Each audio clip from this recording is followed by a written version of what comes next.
Blood. More fury. Good.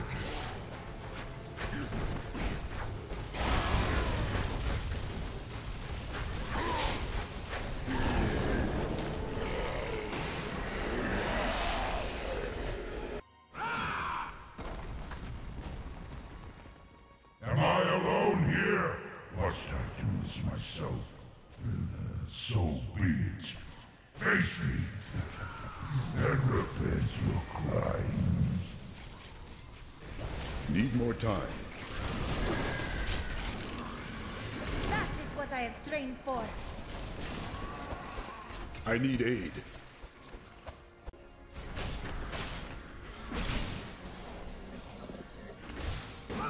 Not enough fury. Still recharging. Heal.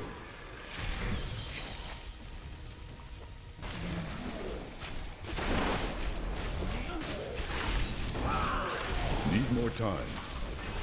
Heal.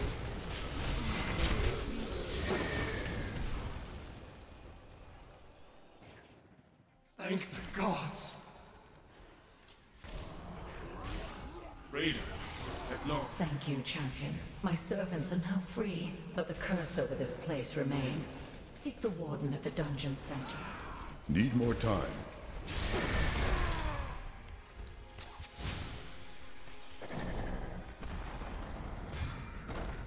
Am I alone here? Must I do this myself? So be it. Face me and repent your crimes. Still recharging. Okay, so now I'm gonna explain the build a bit. Here I just made 3 rare mobs in front of the butcher, so I didn't want to use my cooldowns on them. I'm cutting away here with low health to get to a group of mobs where I can heal up with Revenge and Furious Charge and finish off these mobs.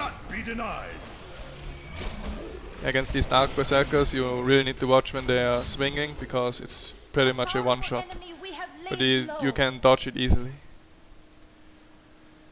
Okay, so I'm on my way to the butcher. The build I'm using is a very offensive one with lots of strength and some defensive stuff as well.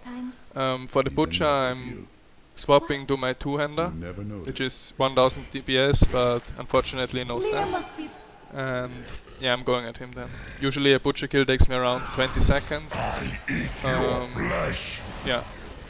Start on him to gain some fury and stack my frenzy to 5. I'm gonna explain later what this is doing.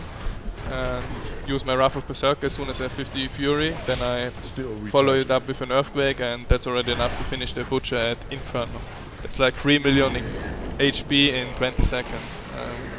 If someone wants to calculate what the DPS of this is, I would be grateful. But yeah. And also nice is killing the warden. It's the boss before the butcher.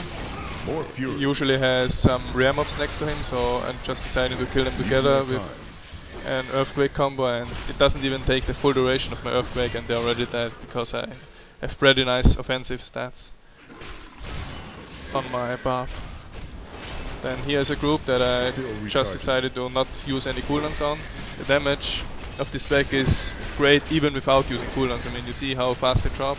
They got low HP, but it's still possible to beat most attacks without using Earthquake and Wrath of the Berserker. A powerful enemy we have laid low. So it's not like you are only able to do something every 2 minutes.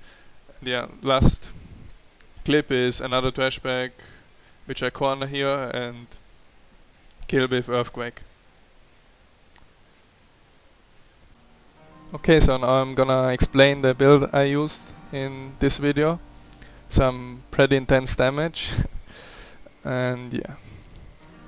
I'm also gonna show you my gear later, so you know how to gear for this build and what you need to make it effective. My primary attack is Frenzy with the rune Maniac, which means that for each stack of Frenzy I get 4% additional damage. So if I have 5 stacks, which I usually have, this means I get 20% additional damage, and this is just great because it synergizes with all the other damage boosts I have in this spec. Then second skill is Furious Charge, which is a charge that also regains life for each target hit by it, and you can use this to just regain health when you need against elite packs, but it's also useful, for example, if you get stuck somewhere and you want to charge out of it, so you can just charge through the mobs and get away. It's also great for skipping stuff. Yeah. And I think you need one defensive leap. If it's charge or leap, doesn't matter that much. I prefer charge because of the healing. Then I have my burst cooldown, Wrath of the Berserker, which increases several attributes, and all Ruined with Insanity also increases my damage by 100%. I mean, coupled with Earthquake, it's a pretty insane combo, as you have seen before. But Wrath of the Berserker, even on its own, is already extremely strong. As you have seen when I was fighting the Butcher before in one video, I got him to 40 or 50% in a few seconds just by using Wrath of the Berserker. Then I have Earthquake. It's pretty self-explanatory. I use the rune Path of Fire for additional damage. Then I use Revenge, which is for me an offensive and defensive spell.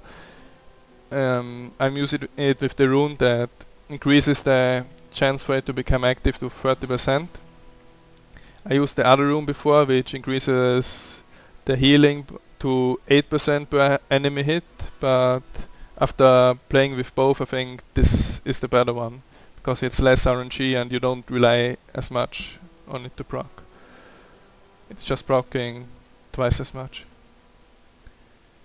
Then I'm using as Shout the Battle Rage for my very offensive build, maximum damage, with the rune Marauder's Rage to increase damage bonus to 30%. Another option here is the War Cry with 50% more resistances, which I'm using in Act 2 against harder mobs. But yeah, in my opinion both options are fine. I'm using this one because it stacks with all other damage bonuses and makes me able to kill the Butcher and other packs in a really short time. But yeah, this build doesn't really work in Act 2 unless you have really good gear. For me it only works in Act 1 at the moment.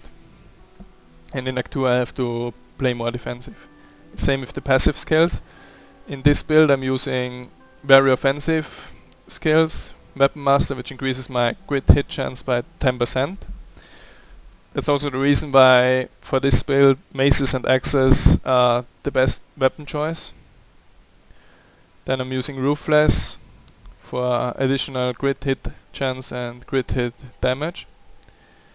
And as defensive skill I'm using Superstition, which in my opinion is the best defensive skill out of the three that barbarians usually choose. So if I'm running a more defensive build like in Act 2 or when I'm progressing, I change my two offensive passive skills with Nerves of Steel and with Tough as Nails. Good. Now I'm gonna show you the gear I'm using. I'm usually playing with one-handed shield against normal mobs, elites when I'm running through, and then I swap to two-hand for bosses like the Butcher. The two-hand is nothing special, it got 1000 DPS, but it doesn't have any strength on it, so there are better ones out there. My one-hand is pretty nice, it only got 570 DPS, but it got 114 strength, which makes it better than most 800 DPS one-hands.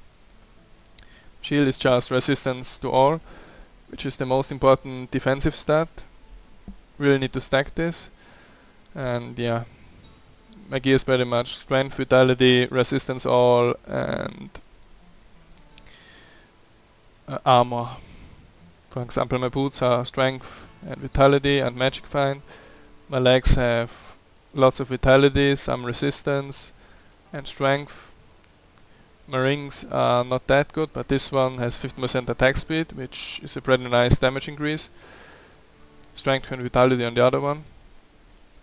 Bracers with resistance to all elements, strength and vitality.